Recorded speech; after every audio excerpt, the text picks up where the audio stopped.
महाराज से विदा लेकर उदल ने अपने बाकी चारों वीर भाइयों को बुलाया और सभी लोग एक साथ मिले और मांडवगढ़ को जीतने की योजना बनाने में जुट गए। हम एकदम से मांडवगढ़ पर चढ़ाई नहीं कर सकते, पहले वहाँ के भेद जानने होंगे, उनके दुर्ग के बारे में जानना होगा, तभी यह युद्ध हम जीत सकते हैं। क्या कहते हैं भैया आला? आप ठीक ही कह रहे हैं भ्राता मलखान। आला, यदि मांडव के किसी सिपाही या अधिकारी को हम अपने साथ मिला ले तो? नहीं भ्राता ब्रह्मा, आपका सुझाव ठीक है, किंतु शत्रु राज्य के किसी सिपाही को साथ मिलाना ये जोखिम भरा है। यदि उसने हमारे साथ ही विश्वासघात कर लिया तो? ठीक कहते हो ढेबा, शत्रु के किसी भी व्यक्ति पर हम यूं ही विश्वास नहीं कर सकते। वैसे मेरे पास एक योजना है। ढेबा की बात मानकर सबने योगी का भेष धारण किया और अपनी अपनी माताओं के पास पहुंच गए, किंतु माताएं उन्हें पहचान नहीं पाई। माताओं ने उन्हें योगी ही समझ लिया। राजा परमाल ने उस दिन आल्हा को महोबा का सेनापति घोषित किया।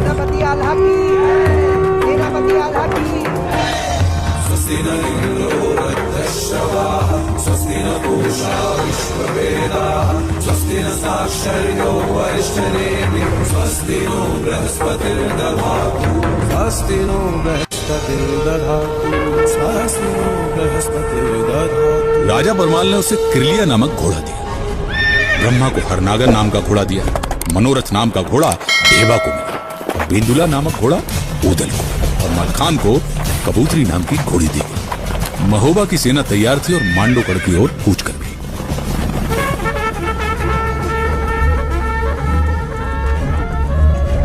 नगाड़ों और दुदुम्बियों से आकाश गूंज उठा। महाराज परमाल की जय जयकार के नारे लगाए जाने लगे, किंतु क्या युद्ध इतना आसान था?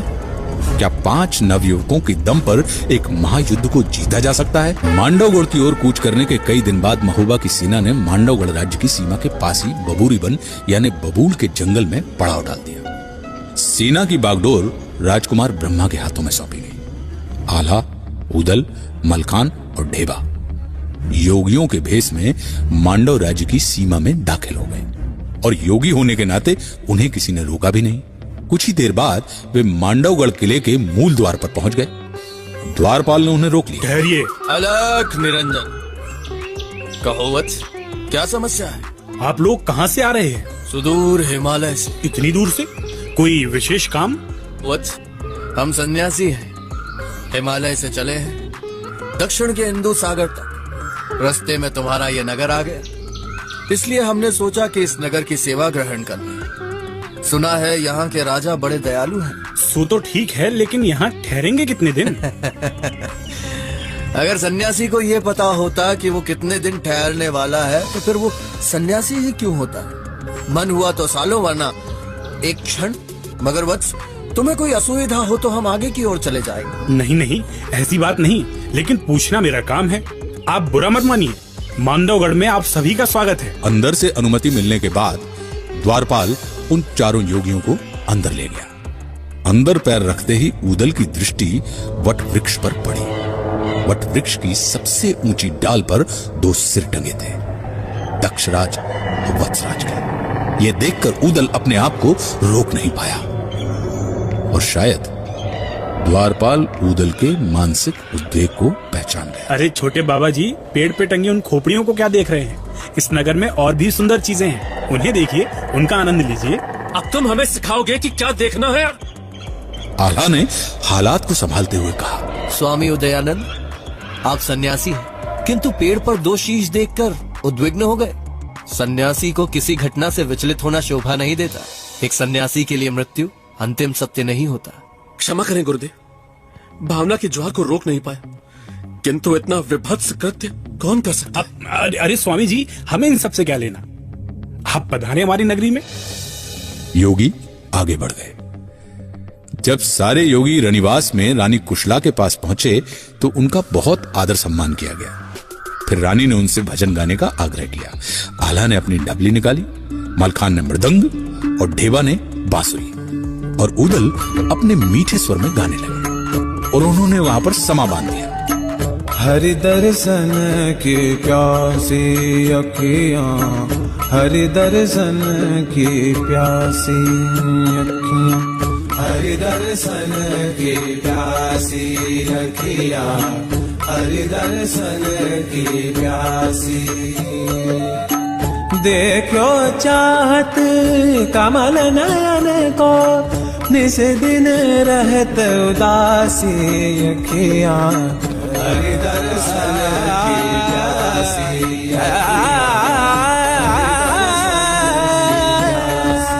कहते हैं कि महुवरी बाज रही आंगन में, युवती देख देख ठग जाए और राग रागनी ऊद लगावे, पक्के महल दरारा खाए।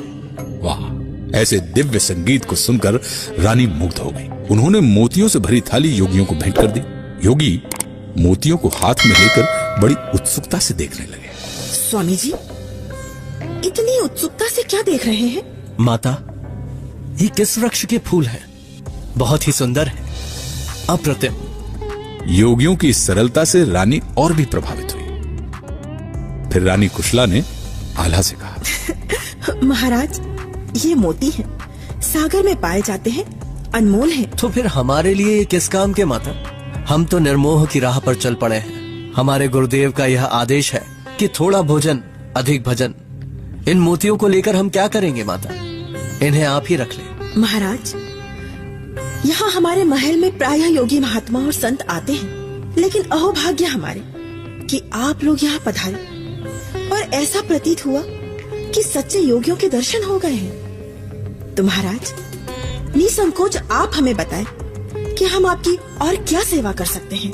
माता, गांव खलिहानों में घूमने वाले हम योगियों का राजमहल में यह पहला पदार्पण है। हम चाहते हैं कि आप हमें इस दुर्ग की एक परिक्रमा करवा दें तो अच्छा हो। बस इतनी सी बात? राजमहल की परिक्रमा क्या? यदि आप यह राजमहल भी मांगते तो हम निसंकोच आपको दे देते। रानी ने अपने गले से 9 लाख हार उतारकर योगी के हाथ में रख दिया और राजकुमारी विजयसेना को पूरा दुर्ग दिखाने का आदेश दिया। इस प्रकार वीरों ने अपनी पहली जीत हासिल कर ली थी। अब आगे का रास्ता और कठिन था। एक चुनौती उनके सामने आने वाली थी। क्या थी वो चुनौती? क्या ये वीर अपने उद्देश्य में सफल हो पाए? जानने के लिए